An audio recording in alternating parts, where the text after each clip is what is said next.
Mr. Fabulous here. Welcome to my YouTube channel. For this vlog, magka-arrival tayo pero late na ako mga boss kasi 7 PM na ngayon. Supposedly yung arrival is 5 AM. Pero let's see what we got. Let's go!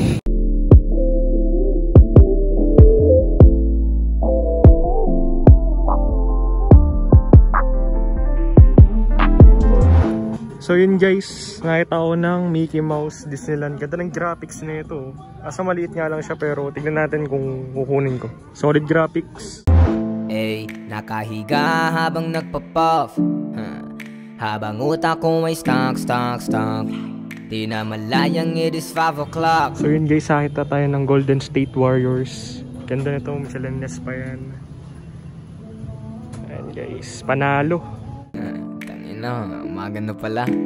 Dito lang sa gilid, utak sumisisi. Di ko rin alam kung ito ba'y panaginip. Daming nakisip-sip, gusto na sumiksik. Sabi ko ay okay lang, pero it's a prank. Ibuka ang pakpak at lumipad-pad-pad na para bang puting anghel at kung saan mapadpad. So yun guys, nakita tayo ng Gore-Tex.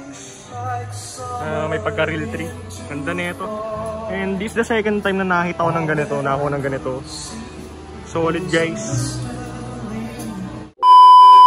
We're back in the crib guys. Papakita ko sa inyo mga napamili kong items. Let's go. So I got 1 shirt, 2 shirts, 3 shirts, 4 shirts, 5 shirts, and 1 pants. If you see what I see guys. Unahin ko na to si Ferrari with the minimal Formula 1 graphics on the front. And what I really like about this piece is yung color niya. Kadalasan kasi sa Ferrari is color red, diba? And here is the backit. And it does have spell out Ferrari on the sleeves. And for now, baka PSG ko muna to. Ganda kasi. Second one is this Kobe 4 rings graphics on a Nike on tag. And what I really like about this piece is kahit wala siyang 24 or sneak na nagsisimbolize kay Kobe. Alam natin Kobe Bryant tong graphics to kasi based doon sa wristband na Nike, color violet and gold guys. Next is the Smollett type Poseidon graphics and here is the backit. Detalyado, may mga kabayo dyan. And at the same time, Aquaman vibes to. Anyway, paparan ko to sa live ko, abangan nyo na lang. Next is this one, ganda ng graphics na ito and here is the backit. Meron niyang malalim na message dyan and kung fan kayo ng delinquent vibes to. Last but not the least is this one, alam nyo na yan, Gore-Tex X Real 3. Gaya na sabi ko, this is the second time nagkaroon ng ganitong Real 3 pants. And gagandaan kasi dito is meron siyang mga zippers sa gilid.